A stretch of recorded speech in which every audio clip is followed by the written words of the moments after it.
Some stories don't begin with a battle. Rather, they begin with a question that won't let you sleep or won't let you do anything until it's answered. Have you ever admired someone so deeply and then felt almost shaken by a singular decision that they made? And it isn't because you want to criticize them, but it's because your heart can't reconcile it. In Valmiki's hermitage, dawn rises like a serene prayer.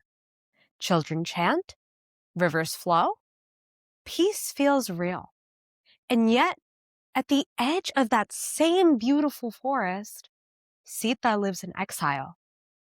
Here's what makes it unforgettable. The man who was once reborn by only Rama's name is now shaken by Rama's own dharma, his actions. Valmiki knows what Rama can do. It remade his life, the very name. But still, one question remains. A question so powerful, it will become the seed of the entire epic. How can Dharma be so vast that it demands a wound this harsh, this deep? Namaste, and welcome to Ramayana Odyssey from Project Self. I'm Daksha Nair, your co-author and host of the Ramayana Odyssey series. In this podcast, we don't just narrate the Ramayana. We explore how it meets real life as students, teachers, professionals, parents, leaders, and simply human beings navigating difficult choices. Today's episode is the second story in the book, the story that becomes the seed for the entire epic that follows. Because before Valmiki writes the Ramayana, he wrestles with a question that many of us still carry. Is there such a thing as a truly virtuous human being? One that's complete, consistent, and whole? And if there is, how do we understand Dharma in the first place when life is so complicated and painful? Let's get started.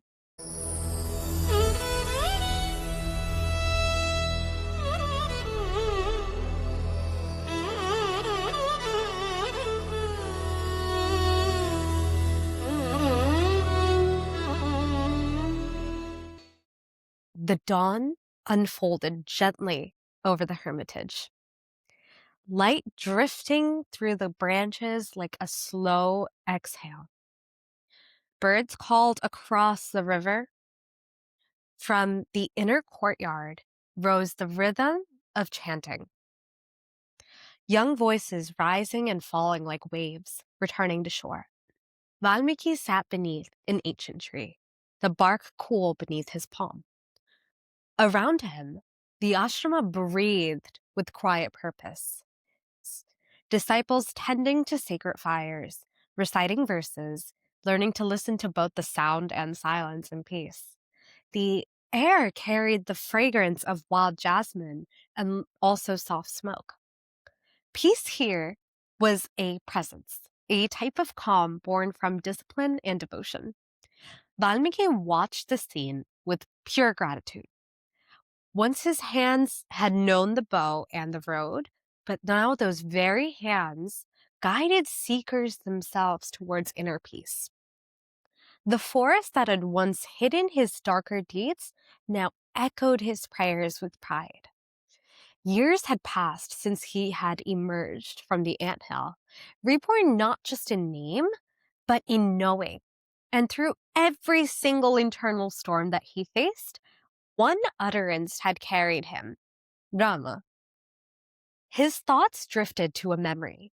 Long ago, when Rama, Sita, and Lakshmana had crossed these very woods during their exile. The meeting had been very brief, but its impression endured. Rama's dignified serenity, Sita's gentle strength, Lakshmana's vigilant devotion. Their presence lingered in the forest like a fragrance after rain. And as the morning deepened, Valmiki's gaze fell upon a simple dwelling at the edge of the grove. There, now Sita lived in quiet seclusion, raising her twin sons, Lava and Kusha, in the river meadow Their laugh rang across the tall grass as they chased each other with reed bows, two sparks of joy in a world reshaped by destiny itself. Sita watched them from her hut, luminous even in austerity, her eyes reflecting love, but also an unspoken sorrow. Once the queen of Ayodhya, she now lived clothed in bark and humility, nurturing the sons of the man whose embrace she no longer shared. A pang passed through Valmiki's heart. The same mind that once revered in Rama's greatness now trembled at this second exile that took place. How could the most righteous man abandon such purity? How could Dharma demand a wound as deep as this? That night, the forest grew very still, and only the soft crackle of the sacred fire kept him company. Valmiki's mind moved between reverence and pain. He'd seen the transforming power of Rama's name firsthand. It actually turned a bandit into a sage. But this same Rama had sent Sita away for the sake of public opinion. Two truths stood by side to side, and they wouldn't fit easily. How could perfection possibly coexist with suffering? How can dharma wound something or someone that is innocent?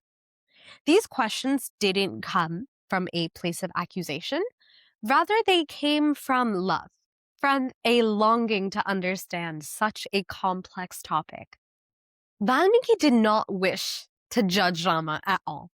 Rather, he wished to understand the deeper design that underlies dharma, the subtle thread binding duty, compassion, and justice. He thought to himself, who could guide me through this knot of reason and faith? He closed his eyes and breathed deeply, and one name instantly came to mind, like a lamp being lit. Narada. A faint smile touched his lips. The divine sage, his first liberator, the very one who guided a lost bandit away from the darkness, was the only one who could bring clarity now. If anyone could untangle this complex storm brewing within him, it was Narada. The night breeze stirred the leaves as if agreeing with this thought. So Valmiki sat still, the quiet plea raising naturally within him. If only Narada were here. As the night softened in the morning, a sudden rustle broke the silence. At first, he mistook it for wind going through the neem leaves. But then came hurried footsteps. Gurudeva, Bharadvaja, his foremost disciple, called out, breathless with excitement. Someone's approaching. Valmiki looked up. The boy's eyes shone with wonder, as though he was beholding something that was not entirely of this world. Who is it, child? Valmiki asked.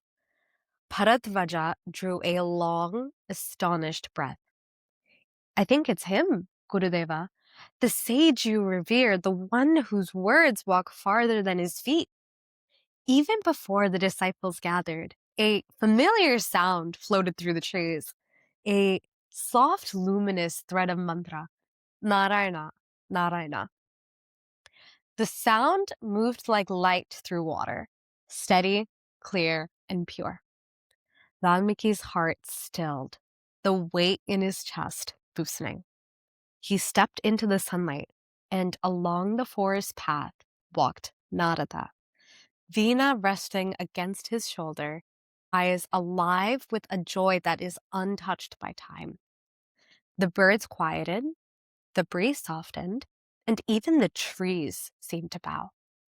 A smile rose on Valmiki's lips. Narada lifted his hand in greeting, the mantra still shimmering in his voice. Valmiki, he said warmly, your ashrama shines brighter each time I visit it. Valmiki bowed, not out of duty, but rather of deep gratitude. Master, he whispered, your coming is the answer to a prayer I had not dared to speak. Narada chuckled softly, his laughter like kindness woven into sound. Questions have a way of calling me, he said, and your heart has been calling with great sincerity. He rested a gentle palm on Valmiki's arm. Come, let's sit. You carry a question that seeks the light. They walked to the eastern pavilion where the river curved into silver stillness. The disciples withdrew, sensing that this was a conversation meant only for the two sages. For a long time, Valmiki remained silent, gathering the various strands of emotion that were brewing within him. Narada waited patiently, knowing that the deepest questions often ripen very slowly. At last, Valmiki spoke, his voice soft as one approaching truth with folded hands. Master, does a human being exist in this world who embodies all noble qualities that make life truly radiant? He paused. I've met many good people, he continued, but their goodness arrives in fragments almost. One is honest, but he lacks compassion. Another is generous, but they're easily shaken. A third is wise, but they are extremely careless with their words. A fourth is powerful, but he forgets humility. He turned toward the river, its quiet surface mirroring the own searching that occurs in his heart. So I ask, is there anyone alive today who unites all virtues, not as myth or imagination, but as a living, breathing human being? Narada's eyes instantly softened. Tell me, Valmiki, what qualities does your heart long for? His eyes shone at the very question.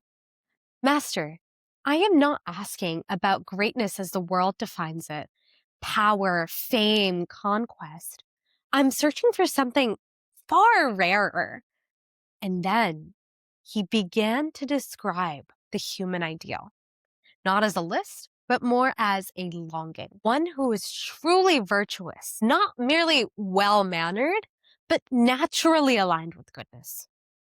One who has courage, not only in battle, but throughout life. Moral courage, per se. One who understands dharma, not as rigid law, but as a kind of living intelligence, balancing duty and compassion, principle and context. One whose words are rooted in the truth, honest, beneficial, and always aligned with dharma. One whose commitment is unshakable, whose life itself becomes a vow. One who genuinely wishes well for all beings, and one who governs himself, not ruled by anger, jealousy, or impulse, but rather steady in restraint and clarity. Valmiki felt silent after this list. He then bowed deeply. "O Master," he said softly, "if such a human being exists in this world here and now, you are the only one who can reveal him." Narada had heard more than a question about these virtues. He heard the ache beneath it, the knot that Valmiki couldn't name out loud, Sita's quiet exile, Rama's painful duty, and the mystery of dharma when it wounds the innocent. He understood that Valmiki was not doubting Rama's greatness. He was seeking the larger version that could hold both reverence and heartbreak. Narada opened his eyes fully and smiled. For a brief moment, he let the silence rest, allowing the weight of the question to settle into the forest. Then he spoke calmly and clearly, with unmistakable certainty. "Valmiki, the qualities that you have described are indeed rare. To find even one of them fully lived is extremely uncommon. To find all of them together in a single human being is nearly impossible. And yet, I know such a person." Valmiki's breath grew still. Narada said, without hesitation, "He is Rama, the ruler of Ayodhya, of the Ikshvaku lineage." At the very sound of the name, something unexpected stirred in Valmiki's heart.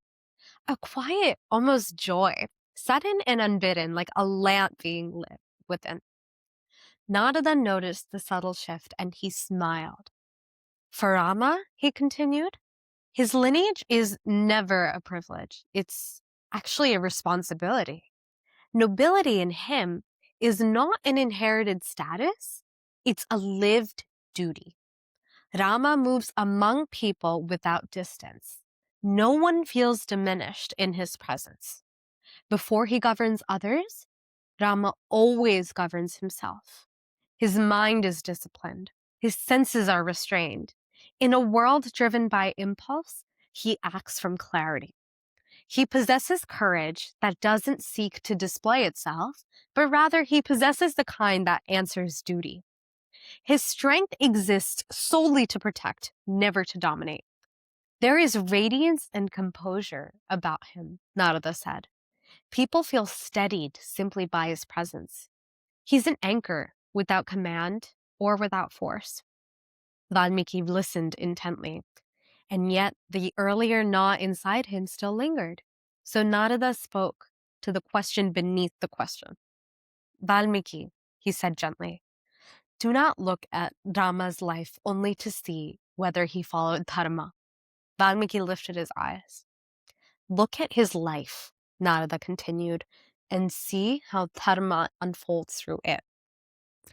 When duties appear to conflict, Rama does not act from preference or emotion. He does not choose based on likes or dislikes. He acts from discernment, aligning himself with the primary dharma of that very moment, preserving order, trust, and harmony. At times, Narada said softly, this means choosing a path deeply painful to him personally, especially when seen from the standpoint of affection. Yet he stood with Dharma even when it cost him the absolute most. Valmiki's shoulders loosened, not because every emotion disappeared, but rather understanding entered where confusion had once lived. Narada's voice remained calm. Dharma is subtle in nature. Its intricacies can't always be captured by strict rules or rigid judgments. They are revealed through lived discernment. Then Narada unfolded Rama's life for Valmiki, not as a list of events, but as a single living arc. He spoke of the crown that was prepared and then renounced, the exile borne without bitterness, the hardships carried with restraint, the return that restored order, and the rule that held a kingdom through trust rather than through fear. That life stood whole before Valmiki, sacrifice and sovereignty, tenderness and firmness, all bound together by dharma. That is why Rama's life is of such value. By understanding how he navigated duty, conflict, sacrifice, and responsibility, one begins to understand dharma itself.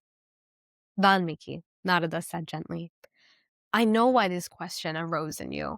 It's genuine. It's legitimate. It comes from purity, not cynicism. Rama is not merely to be admired. He is a model for humanity in the complexity of life. And you will come to know him more, not only through what I say, but through what you will begin to see when his life begins to unfold within your own vision. A faint smile touched his lips. You are ready now.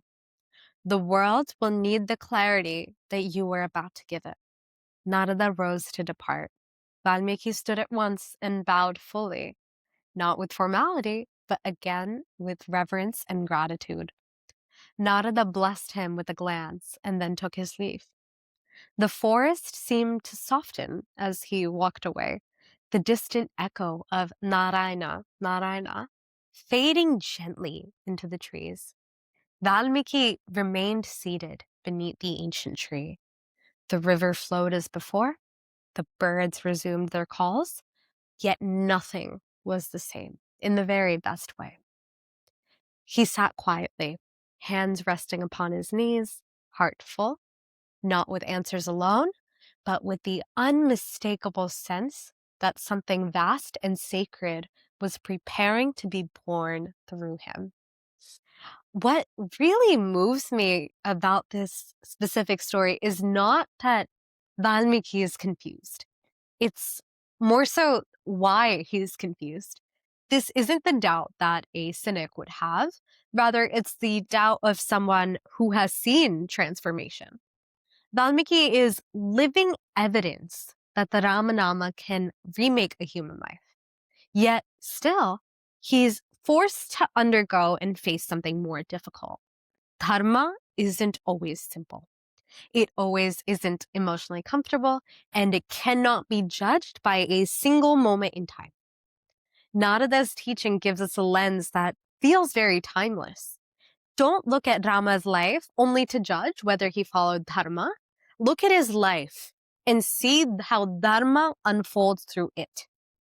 That one line changed everything for me because even today, some people reduce Rama to one or two of his decisions and forget the larger life he lived, his self mastery, his truthfulness, his sacrifice, and his commitment were all to protect order and welfare. The story doesn't ask us to ignore pain. It asks us to widen our understanding, to understand the whole rather than just looking at the part. And perhaps that's the real invitation of the Ramayana, to grow the kind of clarity that can honor compassion without also losing the sight of dharma.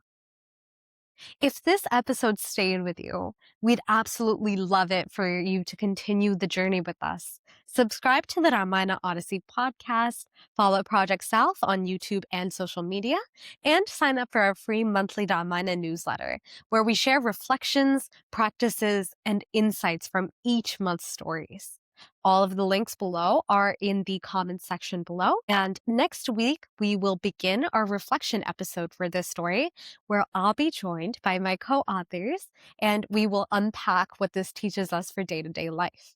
How to understand dharma in complex situations, how to hold moral tension without bitterness, and how to grow clarity in the middle of difficult choices. Until then, may your mind find a steady shore, and may your next choice be a little clearer than the last.